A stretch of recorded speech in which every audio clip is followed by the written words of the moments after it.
In the small village of Rhineford, the rainy season was relentless.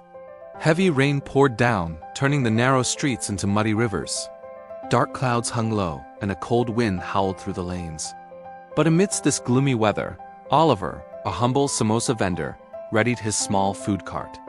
"Rain or storm," Oliver said to himself, his voice a determined whisper, "my cart will never stop." He carefully arranged the freshly made, golden-brown samosas on his cart and began the difficult task of pushing it through the mud-soaked streets. He believed, people can't stay hungry, and besides, hot samosas taste best in the rain.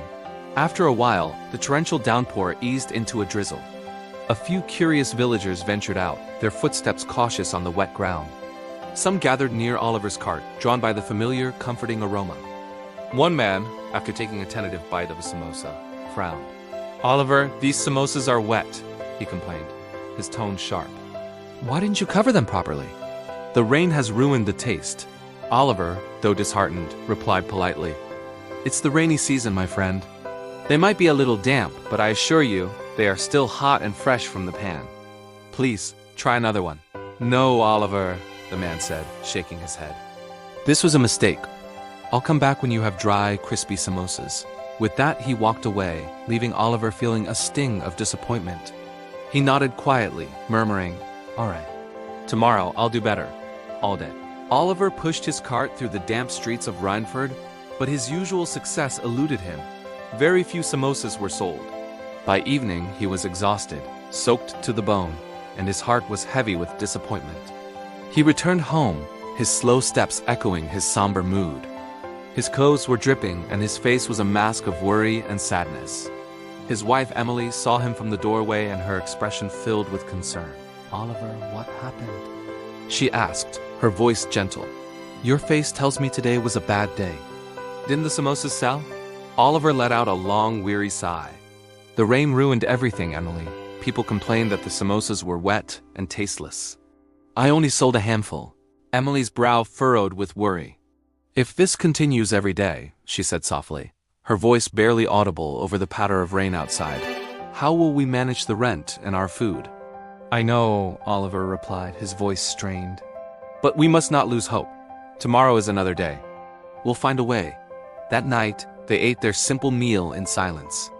The small room felt heavy, filled with unspoken worries and the persistent sound of the rain. The next day, the rain was lighter. Filled with renewed hope, Oliver once again prepared his fresh, fragrant samosas and headed out. But today, the situation was even worse. It seemed yesterday's complaints had spread through the village like wildfire. People walked past his cart without a second glance. Hours passed. Not a single customer stopped. Dejected, Oliver stopped his cart at a quiet crossroads and sat down on a nearby stoop. What should I do? He wondered, staring blankly at the wet road. If this continues, I'll lose everything. Just then, a frail old man, dressed in worn and torn clothes, approached him slowly. "Son," the old man said, his voice gentle and weak, "could you please give me one samosa? I haven't eaten anything since morning." Oliver looked at the man's tired face and asked kindly, "Do you have any money?" "No, son," the old man replied, his gaze downcast. "I have nothing." A warm smile spread across Oliver's face, chasing away some of his own troubles. "That's no problem at all," he said cheerfully.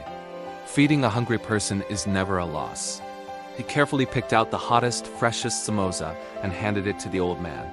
The old man ate it gratefully, his eyes shining with relief. "Your heart is pure, my son," he said after finishing his meal. "May your work always succeed and bring you prosperity." As if on cue, the sky suddenly darkened again. The light drizzle turned into a heavy downpour, the rain falling directly onto Oliver's uncovered tray of samosas. "Oh no!" Oliver cried out in panic. "Not again." But before he could react, the old man quickly took a thick old sack from his shoulders. "Here, take this," he urged, holding it out to Oliver. "Cover your cart with it." "But what about you?" Oliver asked, concerned. "You'll get completely soaked without it." "Don't you worry about me," the old man smiled, a strange, serene look on his face. "You need this more than I do." Before Oliver could protest further, the old man turned and walked away into the curtain of rain, slowly fading from sight until he was gone. Oliver wasted no time. He tightly covered his cart with the mysterious sack. Soon after, the rain stopped as abruptly as it had started. Just then, a well-known shop owner from Rhineford, a man known for his discerning taste, approached the cart. "Oliver, I heard some bad things about your samosas yesterday," the shop owner said, his expression skeptical. "But I'm willing to give them a try." "Let me have two." Nervously, Oliver served him. The man took one bite, his eyes widening in surprise. He took another, and then a broad smile spread across his face. "Wow," he exclaimed, "these are incredible. Perfectly crispy, full of flavor, the best I've ever had." His loud praise attracted others. Soon, a crowd gathered around the cart. One by one, everyone who tried a samosa echoed the shop owner's praise. Within minutes, to Oliver's complete disbelief, every single samosa was sold out. That evening, a joyful Oliver rushed home and excitedly told Emily everything that had happened: the old man, the mysterious sack, and the sudden turn in his fortune. Emily listened intently, a thoughtful smile playing on her lips. "You helped someone in need without expecting anything in return," she said, her eyes shining with pride. "This is your reward for that kindness." The sack was just a symbol of the blessing you received. Oliver nodded, understanding dawning on him. A few days later, thinking it was a practical solution, Oliver replaced the old, tattered sack with a brand new, sturdy umbrella to cover his cart. But strangely, the magic seemed to disappear. His sales dropped, and customers began to complain again that the samosas were not as good. Meanwhile, his friend Mark, who had been unemployed for a long time, grew jealous of Oliver's brief success. He had watched everything and believed the sack held some magical power. One night, he secretly crept into Oliver's house and stole the old sack. Back at his own home, Mark held the sack and shouted greedily, "Sack, give me money! Give me gold! Make me rich!" But the sack remained limp and silent. Suddenly, instead of gold, heavy stones began pouring out of the sack, trapping a terrified Mark and his wife under their weight.